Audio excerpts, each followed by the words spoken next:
హైదరాబాద్లోని హైదర్షా కోర్టులో సాఫ్ట్వేర్ భర్త ఇంటి ముందు భార్య ఆందోళన చేపట్టింది. 5 ఏళ్ల తర్వాత తన భర్త రెండో పెళ్లికి సిద్ధమయ్యాడంటూ భార్య ఆవేదన వ్యక్తం చేసింది. తన తల్లితో కలిసి ప్లకార్డులు ప్రదర్శించింది. పెళ్లైన 4 నెలల నుంచే ప్రెగ్నెన్సీ రాకుండా టాబ్లెట్స్ వాడేలా భర్త ఒత్తిడి చేశాడని భార్య ఆరోపించింది. తనకు న్యాయం జరిగేంత వరకు భర్త ఇంటి నుంచి కదలేది లేదని న్యాయ పోరాటం చేస్తానని భార్య చెబుతోంది.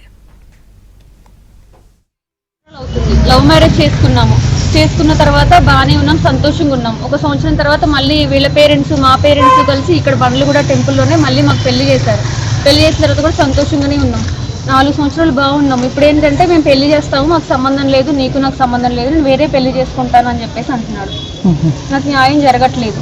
మా అత్తగారికి మా అమ్మగారు కాల్ చేస్తే నువ్వేమన్నా నాకు అప్పగింతలు చేసావా, ఏమన్నా కట్నం ఇచ్చావా, నువ్వేమైనా మోతుబారువా, మాకు అవసరం లేదు, నా చీరొక్కలేదు, నా గ్లాసు గడగలేదు, నాకు ఇంట్లో పని చేయలేదు, నా కూతురికి సెట్ అవ్వదు, నా కొడుక్కి అసలు నాకు అవసరం లేదు, నేను నా కొడుకు వేరే పెళ్లి చేద్దాం అనుకుంటున్నాను అనేసి ఆవిడ చెప్తున్నారు.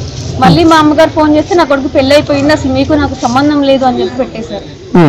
నిన్న ఇక్కడికి వచ్చాము, 11ంటికి వచ్చాము, అందరికి ఫోన్లు చేసాము, ఎవ్వరూ రెస్పాండ్ అవ్వలేదు. 100కి డైల్ చేసాము, పెట్రోలియం వాళ్ళు వచ్చారు, పిఎస్కి వెళ్ళాము, ఆయన పిలిపించారు, ఆయన వచ్చాడు కానీ అక్కడ కూడా ఏం చెప్తున్నాడు అంటే నేను చచ్చిపోతా గానీ నాకైతే అవసరం లేదు, నేను ఇంకో పెళ్లి చేసుకుంటా అని చెప్పేసి చెప్తున్నాడు.